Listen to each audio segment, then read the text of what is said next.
जब हमारा कोई अपना महज अपने सियासी मफाद के लिए जब छोड़कर जाता है तो तकलीफ होती है। मजलिस इत्तेहादुल मुस्लिमीन में शख्सियतें मायने नहीं रखती है मेरे भाई। इम्तियाज जलील आज महाराष्ट्र का सदर मेरे कायद बैरिस्टर असदुद्दीन अवैसी साहब ने ये ओहदा मुझे दिया। यकीनन मैं उनके उस भरोसे को कभी तोड़ नहीं सकता और असद भाई को कभी छोड़ नहीं सकता।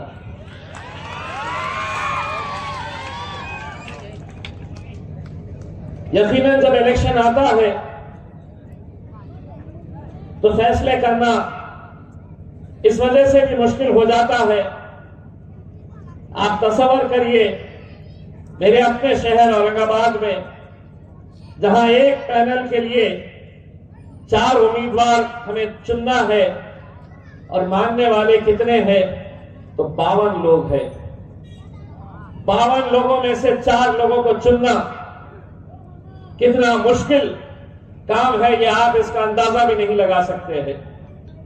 वो 52 में से अगर हम पूरी तरीके से अच्छे से छांट लें कि इसमें मजलिस से मोहब्बत करने वाला कौन है, किसके अंदर जज्बा है काम करने का, तो ऐसे कम से कम 30-35 लोग निकल जाएंगे और उन 30-35 में से 4 को चुनना कितना मुश्किल का काम था ये मैं और मेरे कायद बैरिस्टर असदुद्दीन अवैसी साहब ही जानते हैं।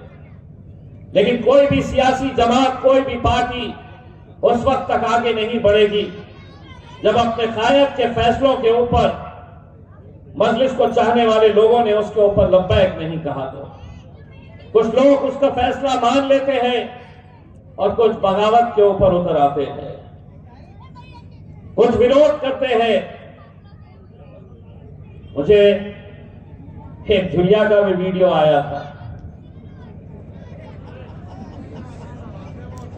जिसमें बताया गया था इम्तियाज जलील धुलिया कैसा आता है हम देखते आ गया।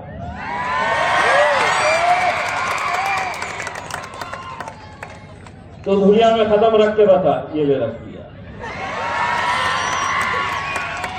देखिए आपको ये इख्तियार है, आप इलेक्शन लड़े, किसी भी पार्टी में जाए, लेकिन हमको एक बात समझ में आती है, अगर तुम अपनी जमात के साथ वफादारी नहीं कर सकते हैं तो तुम दुनिया में किसी के साथ वफादार नहीं हो सकते हैं। किसी के साथ तुम वफादार नहीं हो सकते हैं। तुम्हें मोहब्बत है तो सिर्फ अपनी कुर्सी की, तुम सिर्फ हमारे साथ इसलिए जुड़े हुए हैं कि तुम्हें एक टिकट चाहिए। आज मैं हैदराबाद के जब हमारे बहुत सारे सीनियर कॉर्पोरेटर्स को, मजलिस के चाहने वाले लोगों को देखता हूं तो मैं भी उनसे सीखता हूं। आप लोग भी सीखिए।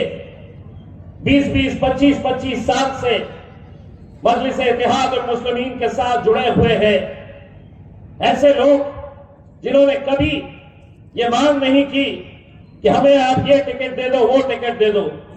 असद साहब फैसला करते हैं, अकबर साहब फैसला करते हैं और पूरी की पूरी जमात उसके पीछे लब्बैक कहती है।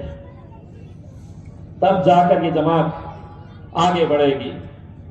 जिस जमात के बारे में कहा जाता था कि ये हैदराबाद की इकलौती एक जमात है, एक एमपी इनका चुनकर आता है और जिंदगी भर ये एक ही एमपी रहेगा, लेकिन अल्हम्दुलिल्लाह आपने मुझे वोट नहीं दिए, दे भी नहीं सकते हैं, लेकिन 5 साल अगर इम्तियाज जलील पार्लियामेंट के अंदर असदुद्दीन अवैसी साहब के बाजू जाकर बैठा, उनके पीछे जाकर बैठा, तो उसमें आप लोगों का भी हाथ है, क्योंकि जिस वक्त ये नतीजे आ रहे थे आप लोगों के भी हाथ उठे थे दुआओं के लिए कि या अल्लाह इम्तियाज जलील को भी तू जिता दे महाराष्ट्र। और उसी का नतीजा है कि 5 साल हम भी वहां पर जाकर बैठे और मुझे ये एहसास हुआ कि असदुद्दीन अवैसी साहब अगर पार्लियामेंट के अंदर गरजते हैं, अगर वो बरसते हैं, अगर वो हुकूमत की आंख में आंखें डालकर सवाल करते हैं तो उन्हें ताकत आखिर कहां से मिलती है।